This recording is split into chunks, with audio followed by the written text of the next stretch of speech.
Hello everyone, welcome to अधिगम शिल्प। मेरा नाम शोभना है और आज हम लोग क्लास 8 का NCERT topic combustion and flame करने वाले हैं, दहन एवं ज्वाला। ठीक है, दहन एवं ज्वाला क्वेश्चंस आपके सीटेट के एग्जाम्स में इससे देखने को मिलता है। आप लोगों को मैं बता दूं कि यहाँ पे मैं आप लोगों के लिए पेपर 2 की प्रिपरेशन करवाती हूँ, साइंस एंड नेसेसिटी की। ठीक है, एसएसटी का प्रिपरेशन अभी स्टार्ट हुआ है। साइंस की आपकी 2 प्लेलिस्ट बनी हुई है, एक जिसमें कि हम एनसीईआरटी कंटेंट आपसे डिस्कस कर रहे हैं, दूसरा आपके पीवाईक्यू सीरीज जो है, जिन एनसीईआरटी के टॉपिक्स हमने कर लिए उनके पीवाईक्यू सीरीज यहाँ पे चल रहे हैं, सो दैट कि आपकी जो है कंटेंट के साथ साथ रिविजन्स भी होती रहे। चलिए स्टार्ट करते हैं आज का टॉपिक। तो देखिए, आप लोगों को पता है कि पहले से हम लोग जो है बहुत सारे डिफरेंट फ्यूल्स यानी ईंधन का इस्तेमाल करते हैं। जैसे कि अगर हम अपने घरों में देखें तो घरों में जो हम ईंधन का इस्तेमाल करते हैं, फ्यूल का इस्तेमाल करते हैं, वो क्या करते हैं? एलपीजी का करते हैं, यानी कि लिक्विफाइड पेट्रोलियम गैस।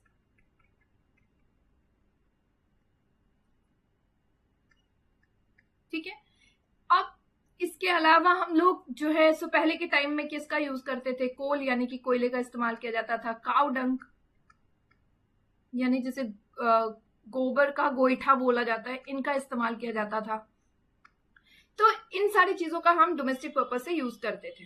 ठीक है, और अभी आज के डेट में सबसे ज्यादा हम लिक्विफाइड पेट्रोलियम गैस का इस्तेमाल करते हैं।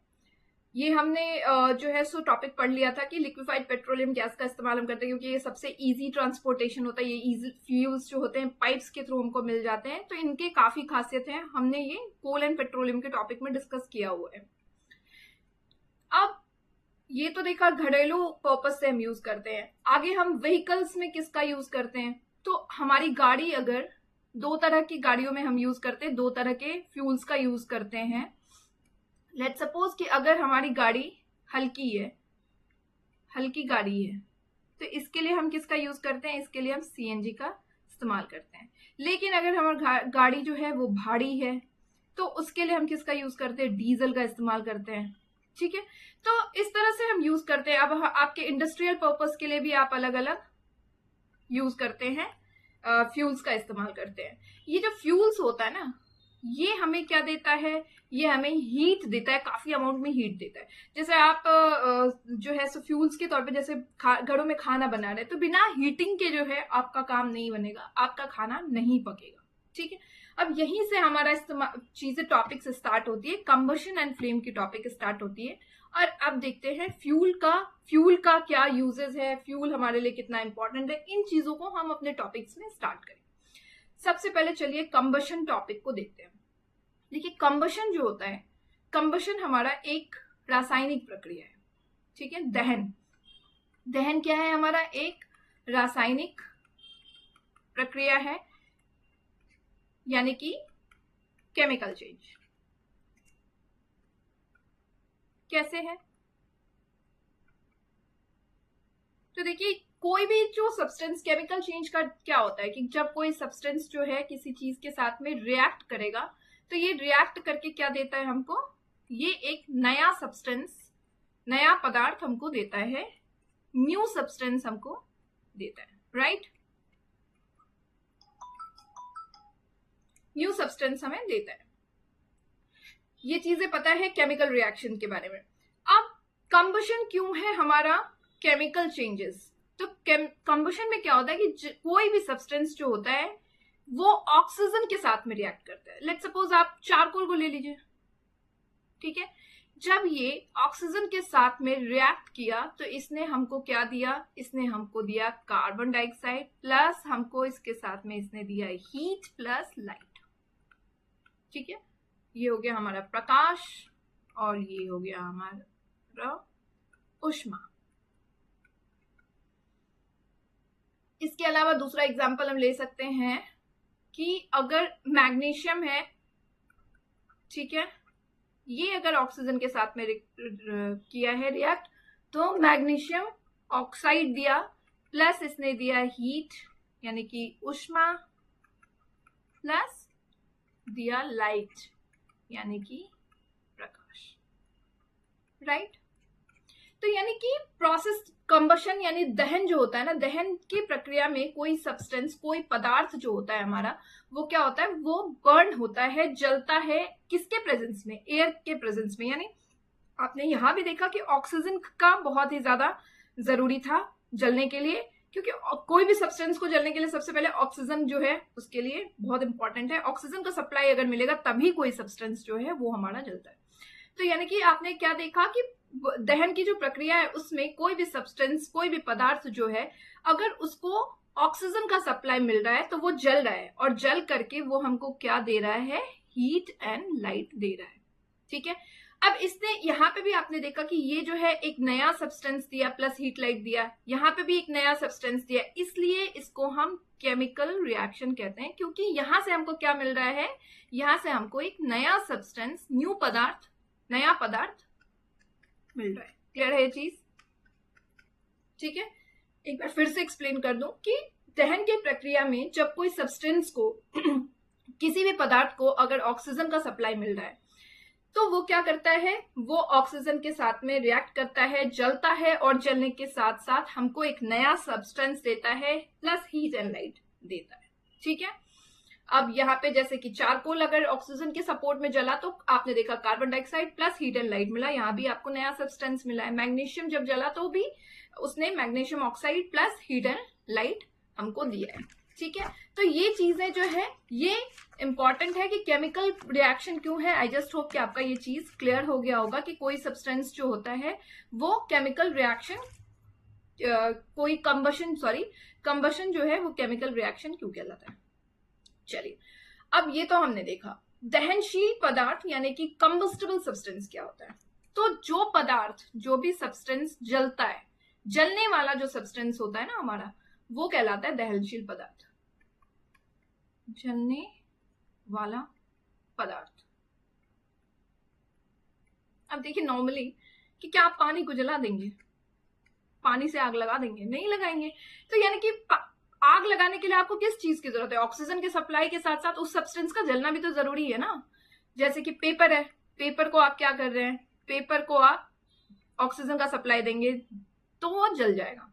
ठीक है। तो यानी कि कोई पदार्थ जो कि इस प्रक्रिया में कोई पदार्थ जो जल सकता है वो क्या कहलाएगा?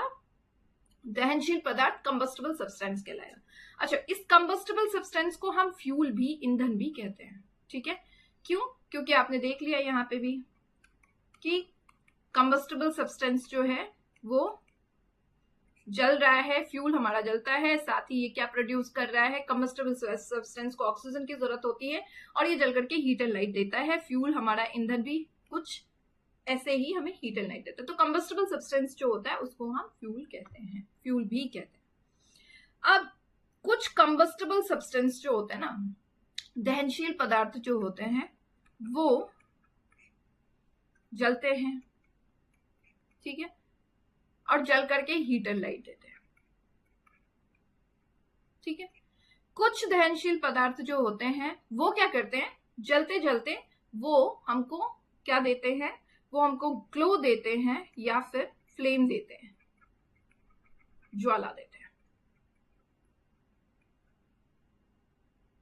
अब आप जैसे कि बहुत सारे एग्जाम्पल देख सकते हैं, जैसे कि आपका कैंडल हो गया, मोमबत्ती हो गई। मोमबत्ती क्या होता है? जलता है और जलने के साथ साथ हमको क्या करता है? हमको फ्लेम देता है। ठीक है। और भी एग्जांपल हो गए, जैसे कपूर हो गया, कैम्फर, कपूर की गोलियां होती है, उनको आप जलाते हैं तो वो जल करके हमको क्या देता है? ज्वाला प्रदान करता है, फ्लेम दे रहा है। केरोसिन ऑयल हो गया, वो जलने के साथ हमको देता है, कुछ देता है। अब चारकोल हो गया, जैसे कि चारकोल जो होता है ये जलने के साथ कोई फ्लेम नहीं देता है। ध्यान देने वाली बात है, आपके एग्जाम्स में क्वेश्चंस आए हुए हैं। तो यानी कि कुछ दहनशील पदार्थ जो होते हैं वो जलते हैं और जल करके क्या देते हैं?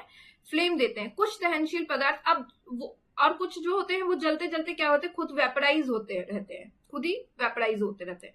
बट कुछ ऐसे होते हैं जो वेपराइज नहीं होते हैं और जो फ्लेम नहीं देते हैं। और इसका एग्जाम्पल आपका है एनसीईआरटी बुक में दिया हुआ है चारकोल, और क्वेश्चंस आपके बहुत ज्यादा इससे पूछे गए हैं प्रीवियस ईयर में। तो ध्यान देना है आपको कि चारकोल जो है वो जलता है, जलने के साथ वो फ्लेम नहीं देता है, ना ही वो वेपराइज होता है। चलिए टॉपिक हम अब डिस्कस करते हैं अच्छी तरीके से। अब देखिए यहाँ पे कोई कंबस्टेबल सब्सटेंस है, ठीक है, कोई भी सब्सटेंस कंबस्टेबल सब्सटेंस है, दहनशील पदार्थ, मैं शॉर्ट फॉर्म में लिखती हूँ। अगर इसको आप प्रॉपर ऑक्सीजन दे रहे हैं ना, प्रॉपर ऑक्सीजन इसे मिल रहा है, तो यहाँ पे क्या होगा, आपको प्रॉपर ऑक्सीजन में ये जलेगा, और जलने के साथ में आपको पता है हीट एंड लाइट देगा, ठीक है।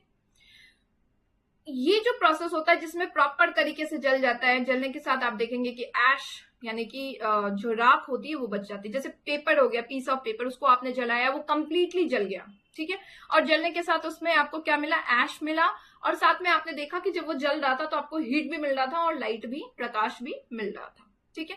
तो जब कोई पदार्थ पूर्णतया ऑक्सीजन का उसको प्रॉपर सपोर्ट मिल रहा है, ठीक है, यहाँ पे प्रॉपर ऑक्सीजन उसको मिल रहा है, प्रॉपर तरीके से जल रहा है, और वो जल करके आपको क्या दे रहा है, हीट एंड लाइट दे रहा है, साथ में वो जलने के बाद ऐश बन जा रहा है।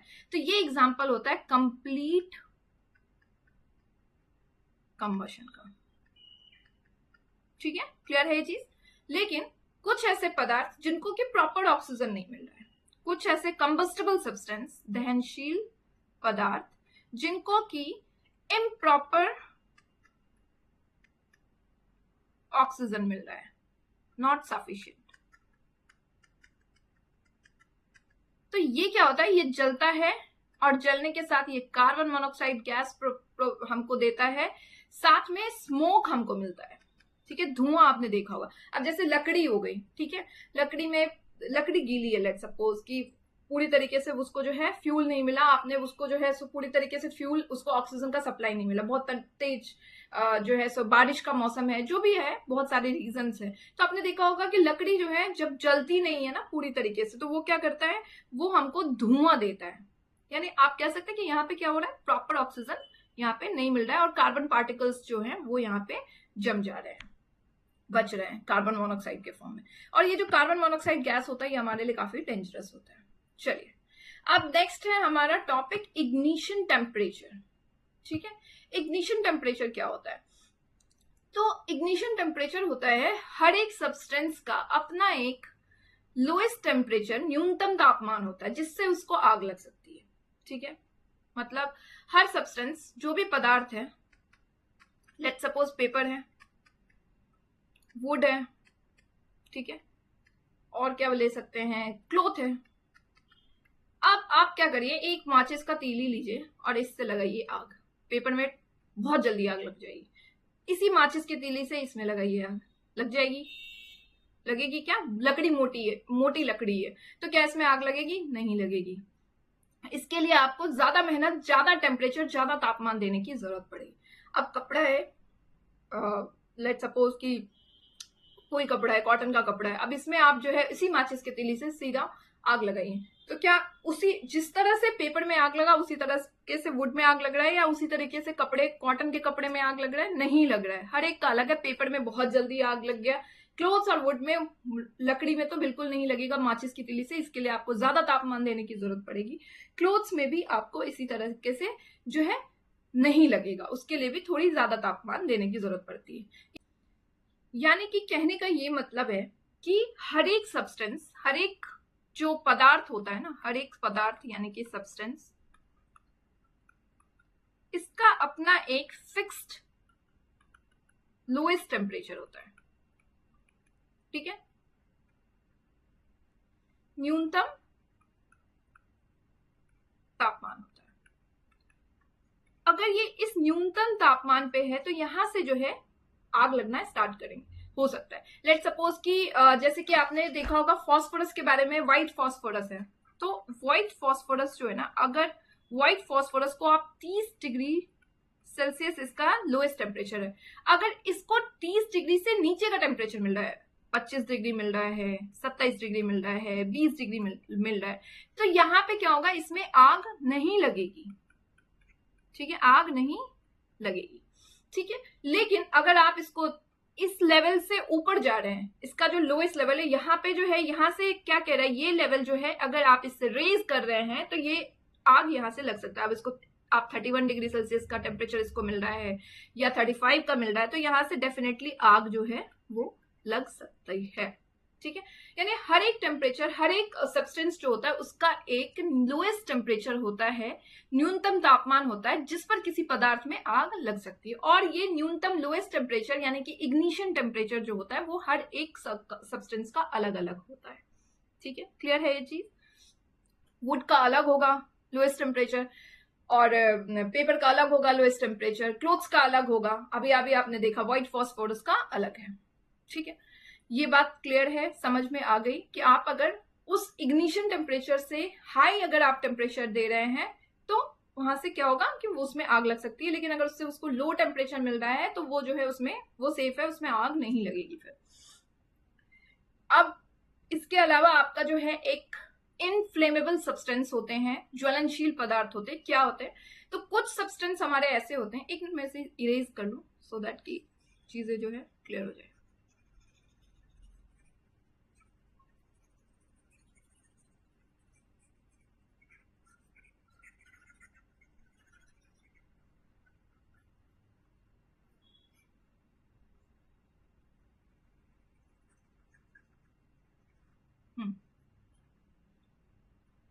अब कह रहे हैं इनफ्लेमेबल सब्सटेंस क्या होता है, ज्वलनशील पदार्थ क्या होता है। तो इनफ्लेमेबल सब्सटेंस जो होते हैं ना, कहाँ गया मेरा पेन? इनफ्लेमेबल सब्सटेंस, ज्वलनशील पदार्थ,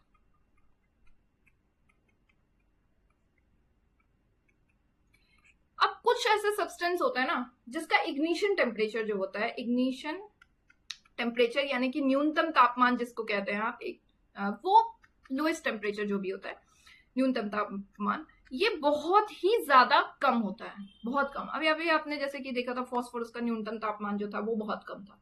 तो इनका क्या होता है कि इतना कम होता है कि बहुत लो होता है, और इजिली ये सब्सटेंस जो होता है ना, ये इजिली इनसे जो है आग लग सकती है और इनसे जो है फ्लेम निकल सकता है। ठीक है, लॉ मतलब निकल सकता है। जैसे कि आप देखेंगे गैस स्टोव में आपने लाइटर जलाया और लाइटर जलाने के साथ साथ जो है उसमें आग लग जाती है। यानी बहुत है, आपको कोई बहुत ज्यादा मेहनत नहीं करनी पड़ रही, बहुत ज्यादा टेम्परेचर नहीं, छोटा सा लाइटर जलाया था, लाइटर से थोड़ा सा स्पार्किंग हुआ और उससे जो है उनका क्या हुआ, वहां पे आग लगी, स्टोव में बर्नर में आग लगी और आपने खाना बनाना स्टार्ट कर दिया। अब नॉर्मली देखिए बहुत सारे लोग खाना बनाते होंगे तो इस बात को रिलेट कर पाते होंगे, घी होता है, घी है तो दाल में घी का तड़का मारते हैं स्वाद के लिए। ठीक है, आप जब घी को जब तड़का मारने के लिए हीट देते हैं तो क्या होता है, आप इस बात का ध्यान रखते हैं कि बहुत ज्यादा जो है हीटिंग ना हो जाए। मैं जनरली बनाती हूँ जब खाना तो मैं उसको क्या करती हूँ, थोड़ा उठा करके रखती हूँ उस कंटेनर को, ताकि ऐसा ना हो कि इसमें आग लग जाए, क्योंकि इसका जो इग्निशन टेम्परेचर है ये बहुत ही ज्यादा कम है। इतना कम है कि इससे थोड़ा सा भी अगर इसको मिलेगा टेम्परेचर तो इससे क्या होगा, आग तुरंत लग सकती है। ठीक है, इसी तरह से आपका पेट्रोल हो गया, पेट्रोल का भी इग्निशन टेम्परेचर बहुत लो होता है, तुरंत उससे आग जो है लग जाती है। अल्कोहल हो गया, अल्कोहल का भी इग्निशन टेम्परेचर बहुत कम होता है। ठीक है, तो ये सारे सब्सटेंस हो गए कि जो ऐसे ज्वलनशील पदार्थ होते हैं जिनका इग्निशन न्यूनतम तापमान ही बहुत कम है, थोड़ा सा अगर उसको टेम्परेचर मिल रहा है तो उससे उसमें आग लग सकती है। ऐसे सब्सटेंस को इग्निशन वो इनफ्लेमेबल यानी कि ज्वलनशील पदार्थ हम कहते हैं। क्लियर है, ये बात समझ आ गई होगी शायद से। चलिए फिर नेक्स्ट टॉपिक। अब देखिए, ये देखा कुछ सब्सटेंस से हमें फटाफट हमने देखा आग लग गई। अब आग लग गई है, पहले तो नॉर्मली खाना बना रहे हैं, आग वो हीटिंग जरूरी है खाना बनाने के लिए, लेकिन अगर अनकंट्रोल्ड आग लग रही है तो उसको काबू पाने के लिए हम क्या क्या तरीके का इस्तेमाल करते हैं। देखिए, आग लगने के रीजन क्या होते हैं,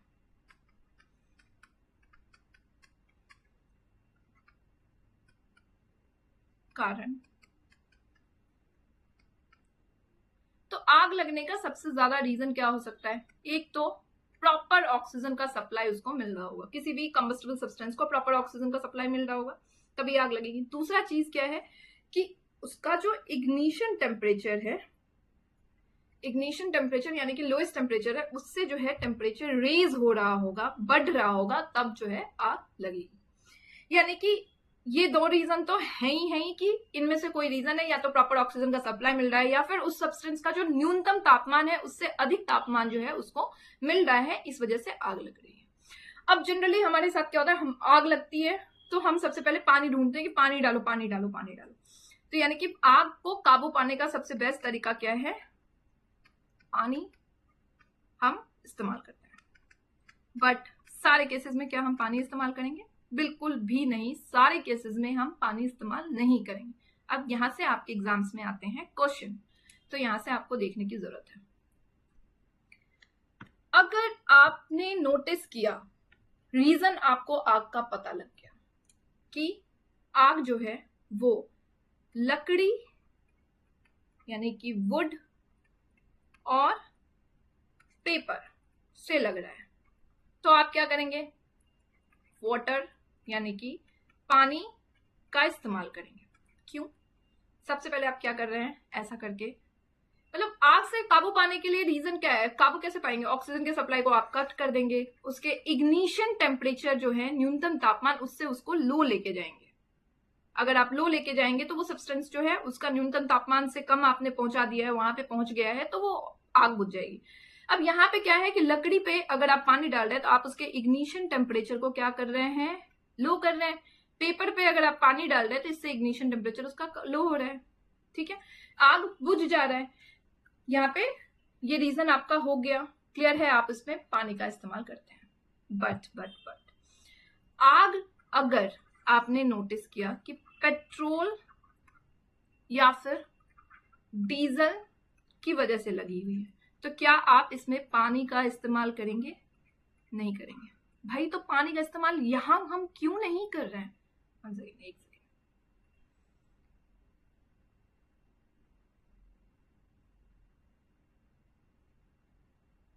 तो यहां पे हम भाई पानी का इस्तेमाल क्यों नहीं कर रहे हैं? देखिए यहां पे हम पानी का इस्तेमाल क्यों नहीं करते? एक नॉर्मल एग्जांपल लीजिए, एक ग्लास पानी ले लीजिए, उसमें 2-3 ड्रॉप सरसों का तेल डाल दीजिए। क्या नोटिस करेंगे आप ये नोटिस करेंगे कि सरसों का जो तेल है वो उस पे फ्लोट कर रहा है, ठीक है, ऊपर में फ्लोट कर रहा है। अब जब पानी जो है वो नीचे है और ऑयल जो है वो क्या है? ऊपर फ्लोट कर रहा है, यानी कि यहाँ पे क्या हो रहा है? यहाँ पे उसको ऑक्सीजन का सप्लाई मिलता ही जा रहा है। ऑक्सीजन का सप्लाई यहाँ पे इसे मिलता जा रहा है, तो आग जो है आपका क्या होगा? पानी का कोई असर यहाँ पे हो नहीं रहा है, ऑक्सीजन का सप्लाई इसको मिलता जा रहा है, आग और लगती जा रही है। क्लियर है ये चीज? तो अब यहाँ पे हम किस चीज का इस्तेमाल करते हैं? हम यहाँ पे इस्तेमाल करते हैं कार्बन डाइऑक्साइड CO2 एक्सटिंग्विशर का यूज करते हैं। क्यों करते हैं? तो देखिए CO2 जो होता है, कार्बन डाइऑक्साइड, ये पानी से हेवियर होता है एक तो, ठीक है। अब जैसे कि आग अगर ऑयल की वजह से, पेट्रोल की वजह से, डीजल की वजह से लगा हुआ है, आपने CO2 एक्सटिंग्विशर का यूज किया, CO2 का आग बुझाने के लिए यूज किया। ये इसकी खासियत क्या होती है कि कार्बन डाइऑक्साइड जो होता है, ये रहा हमारा कार्बन, ये ब्लैंकेट की तरह बिछता जा रहा है, फैलता जा रहा है, बिल्कुल फैलता जा रहा है, ठीक है। अब ये फैलते फैलते यहां से ऑक्सीजन के सप्लाई को इसने क्या किया? कट कर दिया है, बिल्कुल ही ऑक्सीजन का सप्लाई नहीं मिल रहा है, तो यहाँ पे क्या होगा? आग इस तरह से बुझ जाएगी। इलेक्ट्रिक एप्लायंसेस जो होती हैं, विद्युत उपकरण, इलेक्ट्रिक एप्लायंसेस, उसमें भी हम क्या करते हैं? कार्बन डाइऑक्साइड का इस्तेमाल करते हैं, क्योंकि एक तो इलेक्ट्रिक एप्लायंसेस में आपको पता है कि अगर आप पानी का इस्तेमाल कर रहे हैं तो यहाँ पे क्या होगा? पानी के इस्तेमाल से यहाँ पे बहुत ज्यादा जो है शॉर्ट सर्किट्स हो सकते हैं, बहुत करंट पास हो सकता है। दूसरी चीज, जो हमारा गैजेट्स होगा, सामान होगा, वो भी खराब हो जाता है। तो कार्बन डाइऑक्साइड का जब हम इस्तेमाल करते हैं ना यहाँ पे, तो कार्बन डाइऑक्साइड के इस्तेमाल से क्या होता है कि यहाँ पे एक तो हमारा गैजेट्स खराब नहीं होता है और आग जो है बुझ जाती है, किसी तरह का जो है करंट पास नहीं होता, कोई भी शॉर्ट सर्किट की जैसी कोई चीजें नहीं आती, ठीक है। अब ये जो CO2 फायर एक्सटिंग्विशर आप देख रहे हैं, ये देखिए, ये हो गया। लेट्स सपोज कि इसमें CO2 है, तो ये क्या होता है? सिलेंडर्स में स्टोर्ड होते हैं, ठीक है, स्टोर्ड होते हैं हाई प्रेशर, उच्च दाब पे, हाई प्रेशर पे ये स्टोर्ड होते हैं, ठीक है। और ये किस फॉर्म में स्टोर्ड होते हैं? लिक्विड्स के फॉर्म में स्टोर्ड होते हैं, ठीक है, यानी कि तरल पदार्थ में ये स्टोर्ड होते हैं, ठीक है। तो आपने यहाँ पे देखा कि जब आपने रिलीज किया तो ये ब्लैंकेट्स की तरफ पूरी तरीके से फैल गया और ऑक्सीजन की सप्लाई को इसने रोक दिया। ऑक्सीजन का सप्लाई रोका तो आग जो है वो बुझ गया। दूसरा, एक तो आपने ये देखा कि CO2 जो है सिलेंडर का आपने इस्तेमाल किया जिसमें कि ये उच्च दाब पे जो है लिक्विड्स के फॉर्म में स्टोर्ड है, यहां से आपने किया। दूसरा तरीका क्या होता है, बेस्ट तो हमारा यही है कि हम इसका इस्तेमाल करते हैं जो सिलेंडर्स में होता है। अब दूसरा जो है हमारा, जो आपके एनसीईआरटी के बुक में दिया हुआ है, दूसरा तरीका क्या होता है, हम CO2 का छिड़काव करते हैं। कैसे? तो इसमें जो है ड्राई पाउडर के फॉर्म में, सूखे पाउडर के फॉर्म में रहता है बेकिंग सोडा हमारा, प्लस या फिर आप कह सकते हैं या तो बेकिंग सोडा रहेगा या फिर पोटेशियम बाइकार्बोनेट आपका यहां पे रहेगा। ये भी पूछा जाता है क्वेश्चन के फॉर्म में, ये रहेगा यहाँ पे। यानी कि सबसे बेस्ट तरीका है, अगर आग पेट्रोल, डीजल या फिर इलेक्ट्रिक एप्लायंसेस यानी कि विद्युत उपकरण में लगी हुई है तो आपको CO2 का छिड़काव करना है। बट दूसरा तरीका, CO2 सिलेंडर्स का इस्तेमाल करना है जो कि उच्च दाब पे लिक्विड्स के फॉर्म में रहता है। बट दूसरा तरीका क्या है, CO2 का छिड़काव आप कर सकते हैं। छिड़काव कैसे करेंगे, इसमें ड्राई पाउडर जो है बेकिंग सोडा या फिर पोटेशियम बाइकार्बोनेट का होता है, इसका आप छिड़काव, इस फॉर्म में आप इसका छिड़काव कर सकते हैं। तो क्लियर है ये चीज। अगर आप नोट्स बना रहे हैं पढ़ते पढ़ते, तो notes banana is the best option, क्योंकि मैंने जब एग्जाम दिया था, देखिए मैंने जो भी कंटेंट लिया था मैंने खुद के नोट्स बनाए हुए थे, तो इन चीजों को आप लिखते जाइए। शॉर्ट फॉर्म्स में, बहुत बड़ा फॉर्म्स में एग्जाम वो लिखने की जरूरत नहीं है। शॉर्ट फॉर्म्स में जो भी आपको अच्छे पॉइंट्स लगते हैं उनको आप लिखते जाइए, डे बाय डे उनकी रिविजन जरूर करते रहिए। चलिए, ये तो एक टिप्स हो गई, इनका एक सेपरेट वीडियोज भी मैं बनाऊंगी, यहाँ पे यही चीजें कही गई है, तो ये हमने डिस्कस ऑलरेडी कर दिया। चलिए अब टाइप्स ऑफ कंबशन देखते हैं। कंबशन के 3 टाइप होते हैं, कह सकते हैं 3 बेटे होते हैं। एक है हमारा रैपिड कंबशन, ठीक है। ये रैपिड कंबशन क्या होता है, ये बहुत तेजी से जलता है, ठीक है, काफी तेजी से ये जलता है। अब ये जलता है और जलते के साथ साथ हमको क्या देता है, हीट यानी कि उष्मा, और लाइट देता है यानी कि प्रकाश।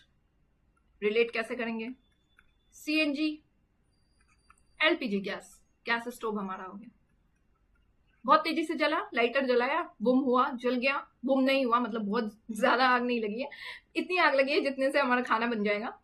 तो यहाँ पे क्या हुआ, ये जब जला तो ये जलने के साथ क्या दिया, इसने हीट दिया, प्लस इसने लाइट यहाँ पे यानी कि उष्मा और प्रकाश हमको मिला। तो रैपिड कंबशन ऐसे कंबशंस होते हैं जो कि जलते हैं और जलने के साथ हमको क्या दे रहे हैं, हीट और light. Spontaneous combustion, spontaneous combustion, सहजता।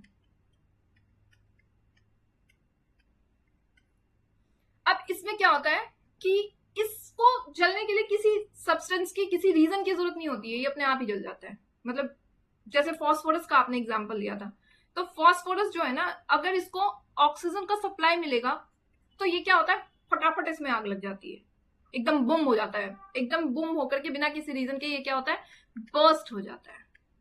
आपने इसके लिए कोई मेहनत नहीं करा, आपने इसको कोई टेम्परेचर नहीं दिया, आपने इसको जलाने की कोशिश भी नहीं करी, बस आपको पता लगा कि ये बुम हो गया है, बर्स्ट हो गया है, आवाज के साथ में ये बर्स्ट हो गया है, ठीक है, सॉरी बर्स्ट हो गया मतलब फट गया है ये।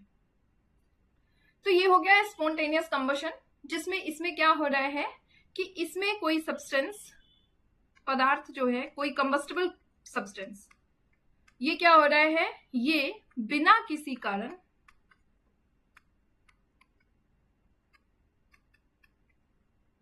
बर्स्ट हो जाता है।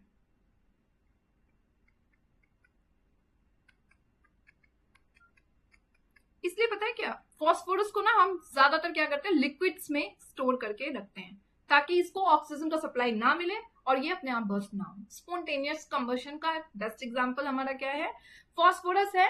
क्यों, ये क्या होता है इसमें कि ये एकदम से ऑल ऑफ सडन जो है बर्स्ट हो जाता है बिना किसी रीजन का। दूसरा एग्जांपल आपने बहुत बार सुना होगा, न्यूज में सुनते हैं, कई बार हमने बुक्स में पढ़ा है, फॉरेस्ट फायर के बारे में। जंगलों में आग लग जाती है, ये भी आपने नहीं सुना होगा कि किसी कारण से लगती है, ये बिना किसी कारण यहाँ पे आग लग जाती है, बिना किसी कारण, ठीक है, बिना किसी कारण यहाँ पे आग, फॉरेस्ट फायर में क्या होता है कि लग जाती है, टेम्परेचर अपने आप ज्यादा बढ़ जाता है और अपने आप ही आग लग जाती है, इसमें कोई रीजंस नहीं होते हैं। तो स्पॉन्टेनियस कंबशन का यही है कि इसमें कोई भी रीजन नहीं होता। थर्ड एग्जांपल देखना चाहते हैं आप, जो है कोल माइन में देखते हैं, कोल माइन इंडस्ट्रीज जो होती है ना, इनमें क्या होता है, इनमें भी कई बार आपने न्यूज में सुना होगा, आपके आर्टिकल्स एनसीईआरटी बुक पढ़ते हैं तो उनमें आर्टिकल्स भी दिए हुए हैं, तो उनमें जो है आग लग जाती है। अब यहाँ पे भी कोई रीजन आपको देखने को नहीं मिलेगा। तो स्पॉन्टेनियस कंबशन बहुत सिंपल है कि इसमें कोई आपको एक एफर्ट नहीं डालना है, ये अपने आप इसमें आग लगती है, सडन जो है ये बर्स्ट हो जाता है, ठीक है, ऑक्सीजन का सप्लाई मिल गया, इनको टेम्परेचर मिल गया और ये अपने आप ही बर्स्ट हो जाता है, आपको कोई एफर्ट यहाँ पे नहीं लेना है। एक्सप्लॉयशन क्या है, नाम से ही है एक्सप्लॉय, सॉरी मैंने स्पेलिंग गलत लिख दिया, एक्सप्लॉयशन यानी कि विस्फोट। अब देखिए इसमें क्या होता है, सडन रिएक्शन होता है, अचानक से रिएक्ट करता है ये, साथ में ये क्या देता है, आपको देता है heat plus light plus sound, यहां पे आता है आपको हीट लाइट एंड साउंड। अब जैसे कि क्रैकर्स, पटाखे, आपने देखा जब ये फटते हैं तो ये क्या होता है, क्रैकर्स जब जलते हैं तो आपको साथ में देते हैं हीट यानी कि उष्मा देता है, साथ ही आपको प्रकाश मिलता है, साथ ही आपको इसमें आवाज भी देखने को मिलती है। दिवालियों के दिनों में तो आपने बहुत ही ज्यादा इसका एग्जाम्पल देखा होगा, बहुत ज्यादा इसको जो है हम यूज करते हैं। तो ये तीन तरह के हैं आपके combustion, rapid combustion, spontaneous combustion और एक्सप्लॉयशन। रैपिड में एकदम फटाफट तेजी से जलता है, ये हीट और लाइट हमको देता है। स्पॉन्टेनियस बिना किसी रीजन के ये बर्स्ट हो जाता है। और एक्सप्लॉयशन होता है जो कि सडन रिएक्ट करता है, और सडन रिएक्शन के साथ में इसमें तीन तरह की चीजें देखने को मिलती है, हीट लाइट प्लस साउंड। चलिए अब है हमारा नेक्स्ट फ्लेम यानी कि ज्वाला। थोड़ा बहुत तो हमने इसको फैमिलियर हो गया है, सुन लिया था स्टार्टिंग के सेशन जब स्टार्ट हो रही थी तभी हमने देखा कि ज्वाला फ्लेम जो होता है ना, ये क्या होता है कि ये जो भी सब्सटेंस होते हैं ये क्या करते हैं, ये जलने के साथ साथ वेपराइज होते हैं, वाष्पित होते हैं। जैसे कि कैंडल हो गया, अब कैंडल को आप देखते हैं ये जल रहा है, जलने के साथ ये क्या होता है, वेपराइज बनता रहता है, मोम यहाँ पे जमा होता रहता है, ठीक है। तो ऐसे सब्सटेंस जो होते हैं जो जलने के साथ साथ वेपराइज होते हैं वो, और हमको जो है ज्वाला देते हैं, फ्लेम देते हैं, लौ देते हैं, वो कहलाते हैं हमारे फ्लेम। जैसे कि आपका केरोसिन ऑयल हो गया, केरोसिन ऑयल में आग लगाइए, केरोसिन ऑयल बाद में बचेगा आपको, वेपराइज हो गया। मोल्टन वैक्स हो गया, वैक्स जो है आपका इसका एग्जाम्पल हो गया। तो ऐसे सब्सटेंस, कपूर हो गई, कैम्फर गोलियां हो गई, तो कपूर में आप आग लगाएंगे तो कपूर आपको बचेगा नहीं, कपूर में आग लग के वो वेपराइज हो जाता है। तो ये सारे एग्जाम्पल होते हैं फ्लेम के, जो कि फ्लेम क्या है कि कोई भी सब्सटेंस जो कि जलने के साथ साथ वेपराइज हो रहा है और हमको फ्लेम दे रहा है, ज्वाला देता है, ठीक है। अब यहां से एक बहुत इंपॉर्टेंट चीज बता रही हूं कि आप अगर फ्लेम है आपका तो आप फ्लेम के कलर को देखिए। आपको दो तरह के फ्लेम के कलर ज्यादातर दिखेंगे, एक आपको ब्लू कलर दिखेगा यानी कि नीला, क्या हो रहा है मेरे पेन के साथ, ठीक है। दूसरा आपको दिखेगा येलो यानी कि पीला। इमेजेस में आप देख लीजिए, और इनसे क्वेश्चंस आते हैं, ध्यान देने की जरूरत है, बहुत छोटा पॉइंट है, बट छोटा है पर इंपॉर्टेंट है। यहां पे ही आप एग्जाम्पल में देखिए, इस एग्जाम्पल में तीन तरह के एग्जाम्पल दिए हुए। यहाँ पे आपको येलो कलर फ्लेम दिख रहा है, यहाँ पे भी आपको येलो कलर फ्लेम दिख रहा है, और यहाँ पे आपको ब्लू कलर का फ्लेम दिख रहा है। नेक्स्ट यहाँ पे भी आप देखिए, यहाँ पे आपको गैस स्टोव जो है इसमें ब्लू कलर का फ्लेम दिख रहा है, और यहाँ भी ब्लू कलर का। क्या रीजन है ये ब्लू और येलो का? बहुत सिंपल है, अगर कहीं भी आपको फ्लेम का कलर ब्लू या नीला दिख रहा है यानी कि आप समझिए कि यहाँ पे प्रॉपर ऑक्सीजन का सप्लाई हो रहा है, ठीक है। और अगर कहीं पे जो है आपको येलो कलर दिख रहा है यानी कि यहाँ पे इम्प्रॉपर O2 का सप्लाई हो रहा है, सफिशिएंट सप्लाई नहीं है, ऑक्सीजन नहीं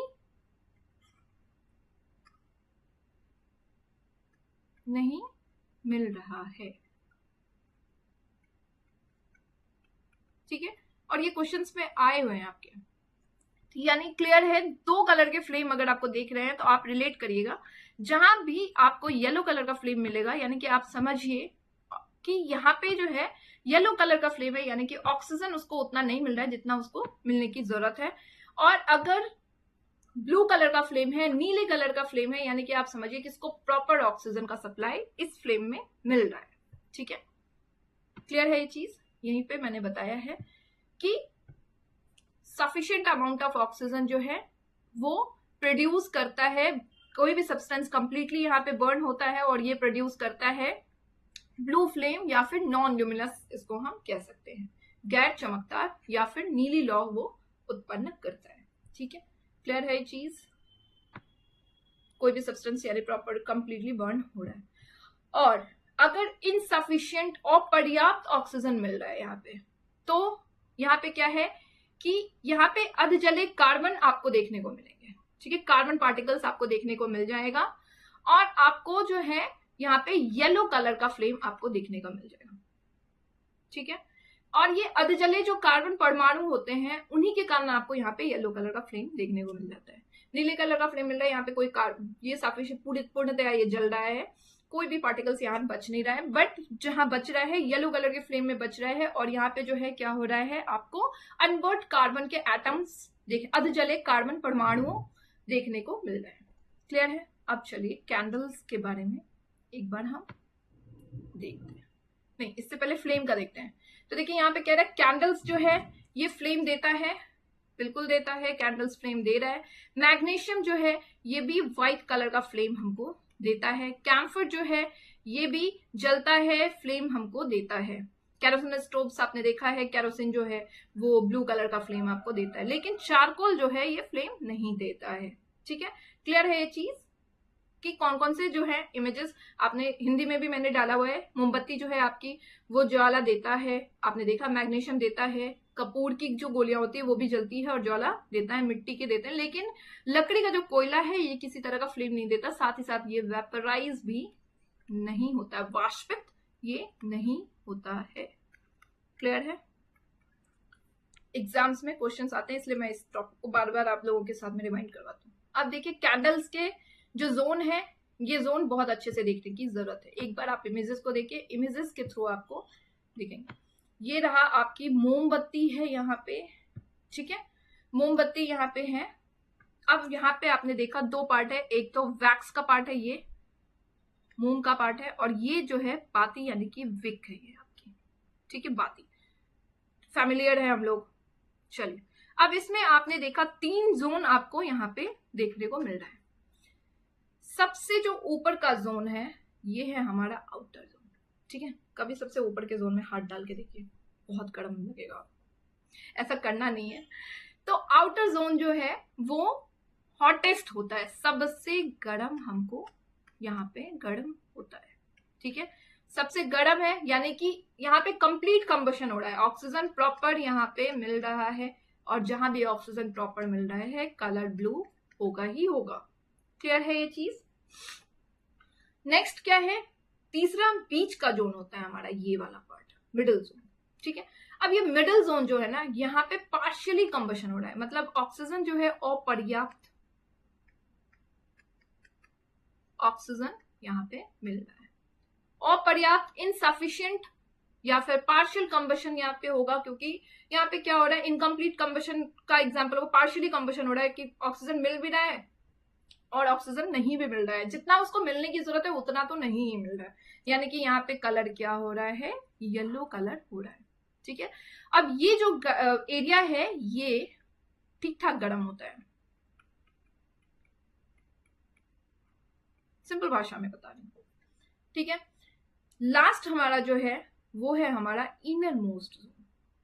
अच्छा, आपने ये जब इसकी जो बाती होती है जब आप जलाते हैं तो आपने देखा होगा उसमें ना काले कलर का जम जाता है, ये जो काला कलर होता है ये अनबर्न्ड वैक्स होता है, ब्लैक कलर का, देखा होगा। या फिर नॉर्मली हम जो घरों में आरती करते हैं, जो दिया जलाते हैं, तो उसमें भी आपने देखा होगा कि नीचे जब बाती होती है उसकी, तो उसमें काले रंग का जमा हो जाता है पार्टिकल्स, वो होता है अनबर्न्ड वैक्स होता है, जो कि ब्लैक कलर का हो रहा है।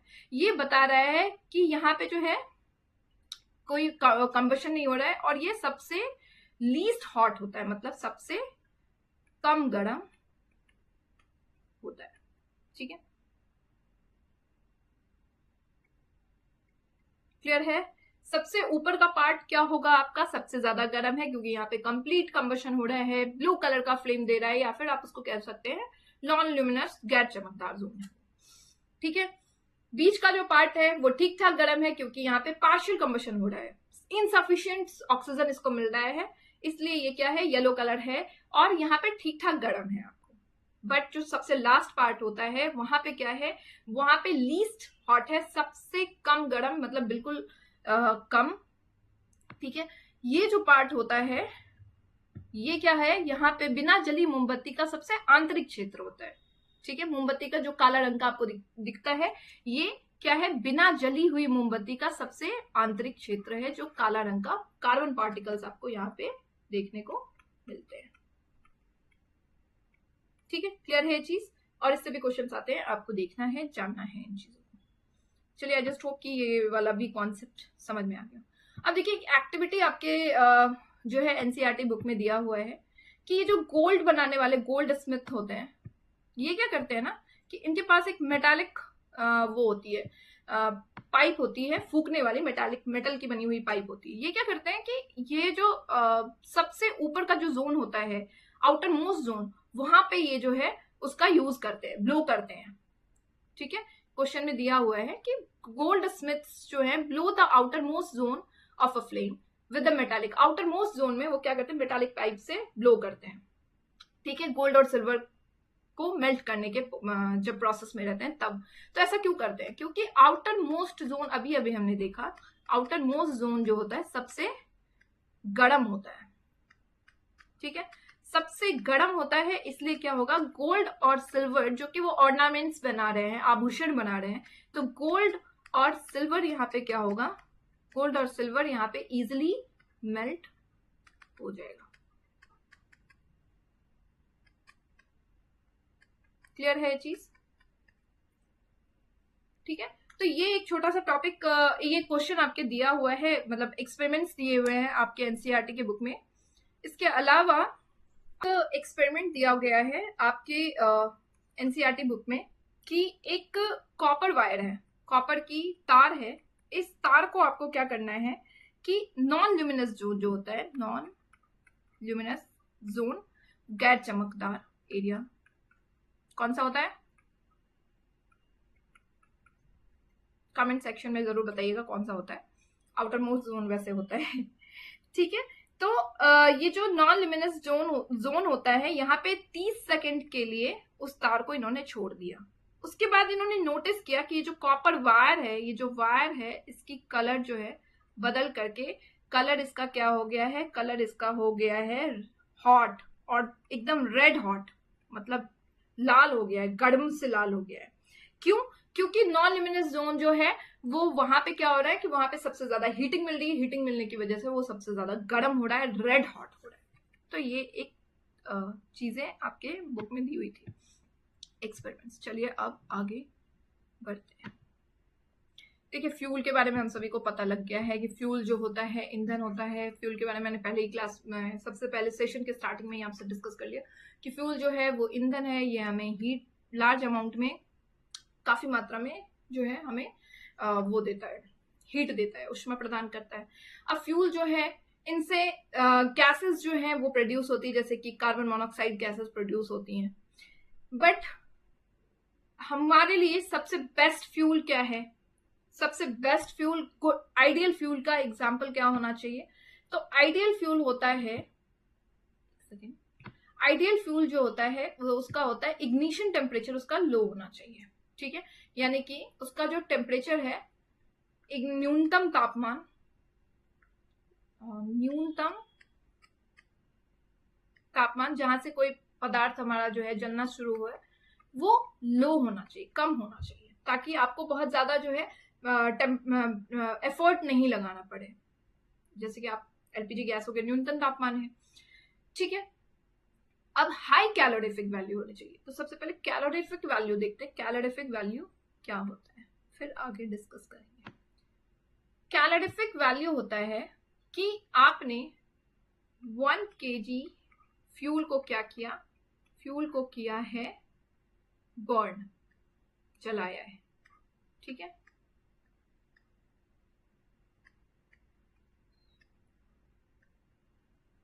ठीक है, अब आपने जो है 1 kg ऑफ फ्यूल को आपने जब जलाया तो इससे जो है कितना हीट एनर्जी जो है रिलीज हुआ है, ये होता है हमारा calorific value. Amount of heat energy release on complete combustion of 1 kg of fuel. 1 kg of fuel को जब आपने जलाया तो उसमें जो कंप्लीट कंबशन हुआ है, कंप्लीटली जो है दहन प्रक्रिया हुई है, उससे कितना आपका हीट एनर्जी जो है वो रिलीज हुआ है, वो होता है हमारा कैलोरीफिक वैल्यू। इसके एसआई यूनिट्स होते हैं किलो जूल पर केजी, केजे पर केजी, ठीक है। जितनी ज्यादा कैलोरीफिक वैल्यू होती है हम बोलते हैं कि वो फ्यूल उतना अच्छा है। जितनी कम कैलोरीफिक वैल्यू है, कम ये इंडिकेट किया, कैलोरीफिक वैल्यू CF लिख देती हूँ, calorific value not good fuel, अच्छा ईंधन नहीं माना जाएगा, ठीक है। हाई कैलोरीफिक वैल्यू कंसिडर होगा गुड फ्यूल, अच्छा ईंधन।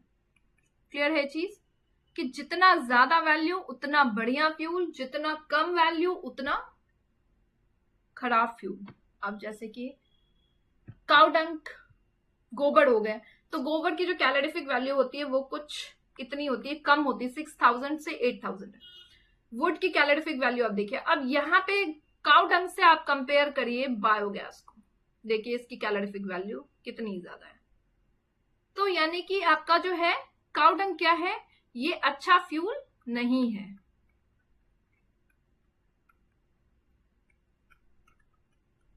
नहीं है मतलब, क्योंकि इससे जो है कार्बन मोनोऑक्साइड गैसेस जो है बहुत ज्यादा रिलीज होंगी, और जितना ज्यादा अच्छा फ्यूल होगा उससे जो है आपका जो है कम, एक तो कंप्लीट कंबशन होता है, उसके बाद क्या हो रहा है कि उससे जो है कार्बन मोनोऑक्साइड गैस जो है वो कम निकल रहा है। हाइड्रोजन का देखिए कैलोरीफिक वैल्यू सबसे ज्यादा है, इसके बाद एलपीजी का आप देखिए, सीएनजी का आप देखिए। तो इस तरह से आप देख रहे हैं कि इनकी जो कैलोरीफिक वैल्यू है वो ज्यादा है, और ऊपर की जो आप कैलोरीफिक वैल्यू देख रहे हैं, काउ डंक हो गया, वुड हो गया, कोल हो गया, इनकी पेट्रोल हो गया, इनकी कैलोरीफिक वैल्यू जो है ज्यादा है। सबसे ज्यादा आपको काउ डंक का देखने को यहाँ पे मिल रहा है। तो आपको हो सकता है डेटा कंपेयर करने के लिए दे दिया जाए, तो इस डेटा को देखते रहिए कि सबसे ज्यादा कैलोरीफिक वैल्यू यहाँ पे आपको किसकी दिख रही है, काउ डंक यानी कि गोबर की दिख रही है, फिर वुड हो गया, लकड़ी हो गई, कोल का कैलोरीफिक वैल्यू, पेट्रोल का कैलोरीफिक वैल्यू 45,000 है, केरोसिन और डीजल सेम है कैलोरीफिक वैल्यू इनका 45,000, मीथेन का 50,000 है, और सीएनजी और एलपीजी, सीएनजी का 50,000 है, एलपीजी का 55,000 है। इसलिए घरों में हम सबसे ज्यादा एलपीजी का इस्तेमाल करते हैं, सीएनजी का इस्तेमाल हम हल्की गाड़ियों के लिए करते हैं।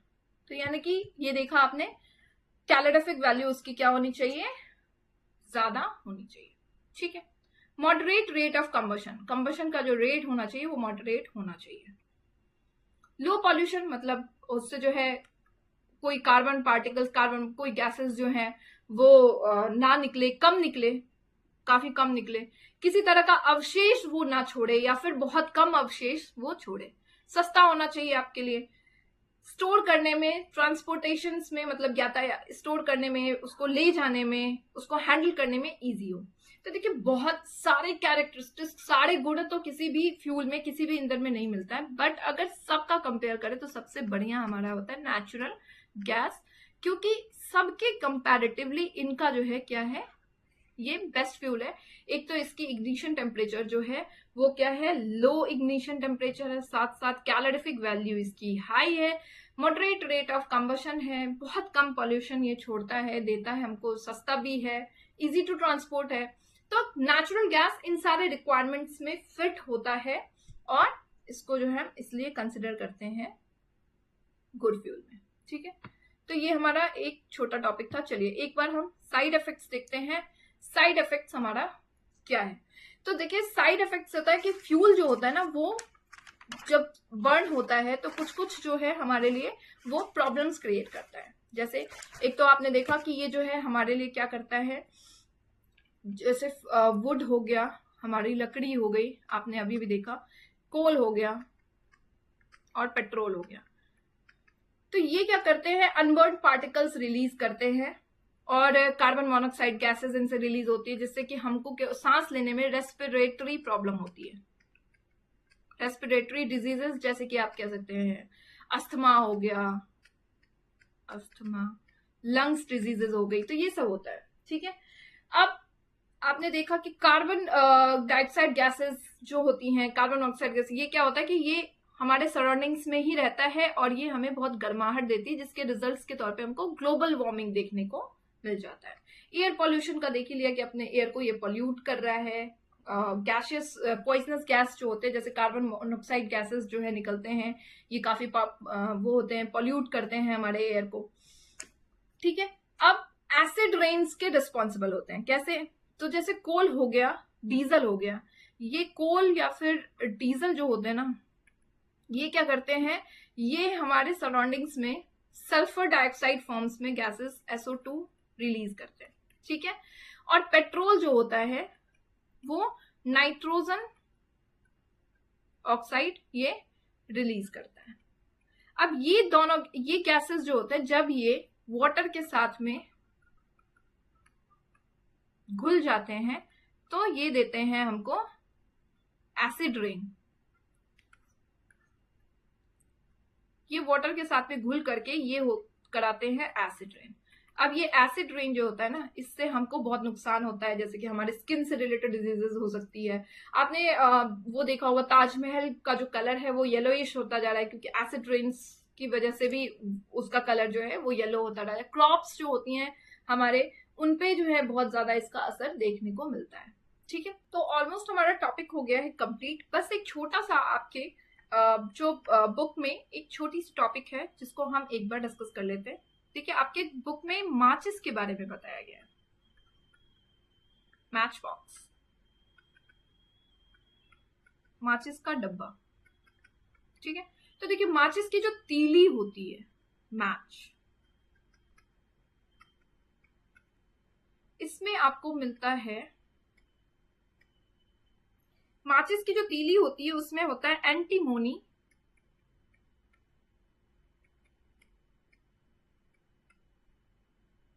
Trisulphide,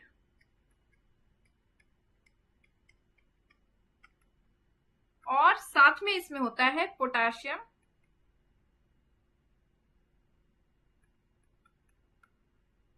chlorate. ठीक है, और जो रबिंग सरफेस होता है, डब्बा होता है जिसमें जिसको आप जो है जब रब करते हैं, तो जो रबिंग सरफेस होता है,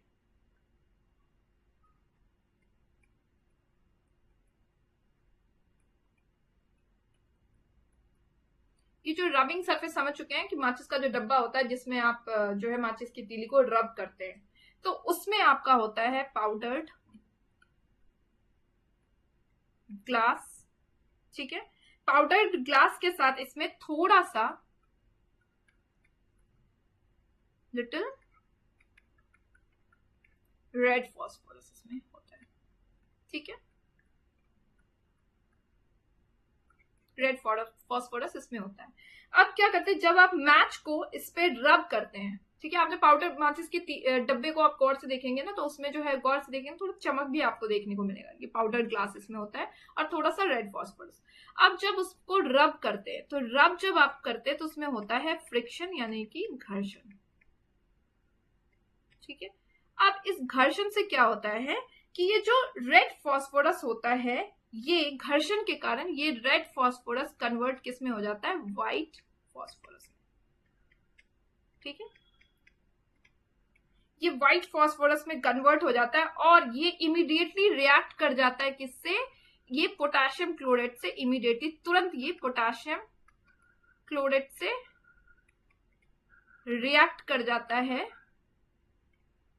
और इसके साथ क्या होता है, जब ये रिएक्ट कर जाता है तो ये जो है आपको इसके बाद इमिडिएटली ये जल जाता है, इग्नाइट हो जाता है, आपको यहां से देखने को मिलता है कंबशन।